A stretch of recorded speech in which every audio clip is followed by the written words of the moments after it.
They taught you time is a straight line, past behind you, present beneath you, future ahead. A single track, fixed, unfolding moment by moment like pages in a book. But what if that was never true? What if time isn't a line, but a mirror, reflecting different parts of your consciousness back to you? What if the past, present, and future aren't separate locations, but simultaneous layers, stacked, vibrating, echoing? You've felt it. When a memory crashes into a moment, when a dream shows you something before it happens, when something strange happens, and you know you've seen it before. Not imagination, not coincidence. These are fractures in the illusion of time. Because the deeper truth is this: time doesn't flow like a river. It responds like a mirror. To your attention, to your vibration, to your level of awareness. And the more conscious you become, the less time feels like a prison, and the more it feels like a portal. You've been trained to believe the past is fixed, that it already happened, that it can't be touched. But what if that's not true? What if memory isn't just a replay, but a portal?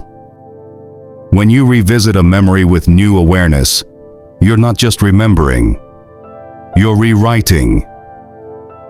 Your current energy flows backward, changing the way the memory feels, the way it lives in your nervous system, and the way it echoes into your present. This isn't metaphor. This is frequency. Your body stores the past as vibration. Your mind loops it as thought. And unless you intervene with awareness, you'll keep living echoes of a moment that doesn't even exist anymore. So many of your beliefs, reactions, and fears aren't responses to what's happening now. They're projections from time loops inside you, still vibrating from old stories. But when you become the observer, when you bring presence to a past wound, you change the signal. Not just emotionally, energetically. And once the signal changes, what you attract in the present starts to shift. Because your timeline is not a straight path. It's a field that responds to your state. And just like the past isn't frozen, the future isn't empty.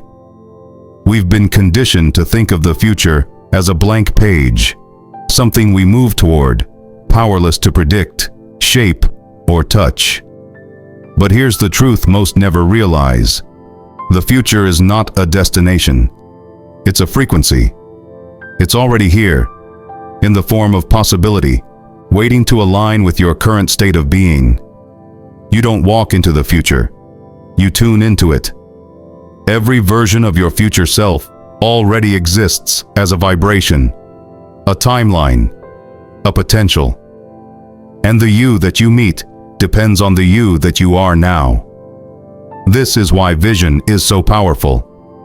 Not because it tells the future, but because it collapses it. When you hold a vision with clarity, feeling, and belief, you create coherence, and coherence magnetizes the timeline that matches. The future doesn't come to you. It responds to you. It bends toward your vibration, like light bends through a lens. So, the question is no longer, what will happen to me? The real question is, what timeline am I feeding right now? Time has never been linear. That illusion was crafted to give you order, but it took something from you in return. Access.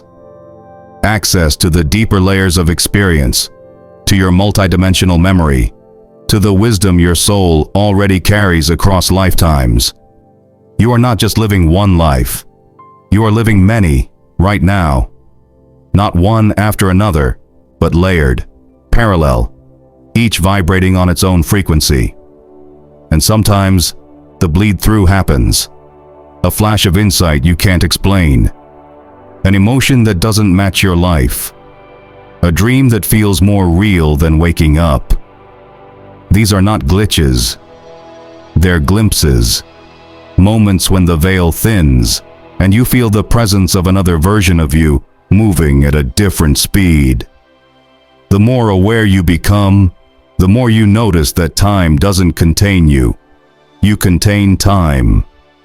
And when you stop treating it like a ruler, you start using it like a mirror. Because time is not just passing by. It's showing you something. And the reflection you see always depends on how deeply you're willing to look. You can't control time, but you can communicate with it. Because time, at its core, is not mechanical. It's responsive. It moves in patterns, in waves, in resonance with your inner world. This is why presence is so powerful. It's not just about mindfulness. It's about access. The more present you become, the more of time you can touch.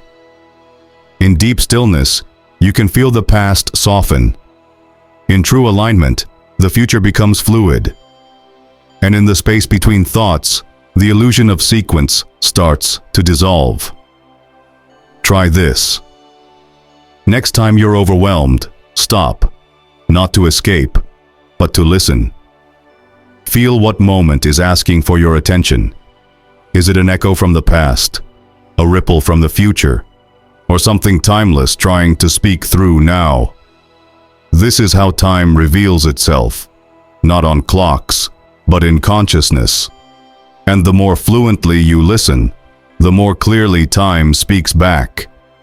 Because time is not ticking, it's mirroring, and it's waiting for you to stop running, so it can finally show you who you really are beyond the seconds, beyond the years, beyond the script. We've been taught to measure time by movement, the sun across the sky, the ticking of a clock, the graying of hair. But none of that is time. Those are symbols of time. Shadows cast by something far more subtle. Consciousness unfolding. Time, in its truest form, is awareness in motion.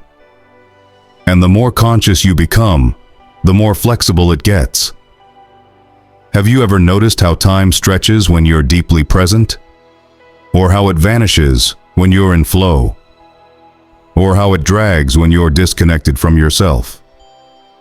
That's not your mind playing tricks. That's reality responding to your state. Because you are not moving through time. Time is moving through you. And every shift in your awareness alters the texture of that movement. This is why sacred moments feel timeless, why grief feels endless, why love can make a single second feel like forever. Time expands or contracts based on the depth of your presence. And that means you can stretch it. You can slow it. You can shape it. Not with effort, but with awareness. Every moment, you're standing at a crossroads of timelines. Not metaphorically, literally. Each thought you choose, each emotion you embody, each belief you hold, is a tuning fork calling in a version of reality that already exists. The future isn't waiting for you to arrive. It's waiting for you to align. You're not on one track heading forward. You're surrounded by infinite threads of possibility, woven through every micro choice you make. So the question isn't, what will happen? It's, what am I in resonance with right now? And this is where your real power lives, not in prediction, but in frequency. Because timelines don't respond to wishes, they respond to coherence. You don't manifest a different future by begging the universe to change. You do it by becoming the version of you who already lives that future, now. speak like them, feel like them, decide like them, vibrate like them, and you'll begin to experience the timeline that matches that signal. It's not magic. It's resonance. Most people think the present is just a bridge between where they've been and where they're going. But that's the illusion talking. The present is not a hallway. It's the control room. Every shift in your timeline begins here. Every thread of possibility responds to this moment. Not the one you wish for, not the one you fear, but the one you're willing to be fully in. Because presence isn't just awareness. It's a doorway. The more deeply you root into now, the more reality opens its layers to you. Time becomes transparent. You start to feel the weight of past choices melt. You start to sense future pathways whispering back as your energy changes. And in that stillness, you stop asking, "What should I do?" and start asking, "What am I already becoming?" Because the now holds every version of you, the wounded one, the wise one, the one who forgot, and the one who finally remembers. And the one you choose to embody now is the one the universe responds to. So now you see it. Time was never your enemy. It was your reflection, showing you not just where you are, but who you are, and what you're choosing to become with every breath. The past is not fixed. The future is not distant. And the present is not empty. They are all you, different faces of your awareness, waiting to be remembered, reclaimed, rewoven. You've always been more than a traveler through time. You are the architect of timelines, a weaver of realities, a mirror within a mirror, reflecting eternity in a single moment of choice. And now you remember. The past doesn't bind you. The future doesn't own you. Because now is where your power lives. Now is where timelines bend. Now is where you choose. Now is where you stop running from time and start dancing with it. So the next time you feel stuck or lost or too late, pause, breathe, look into the mirror of this moment and ask not, "What is time doing to me?" but, "What am I ready to do with time?"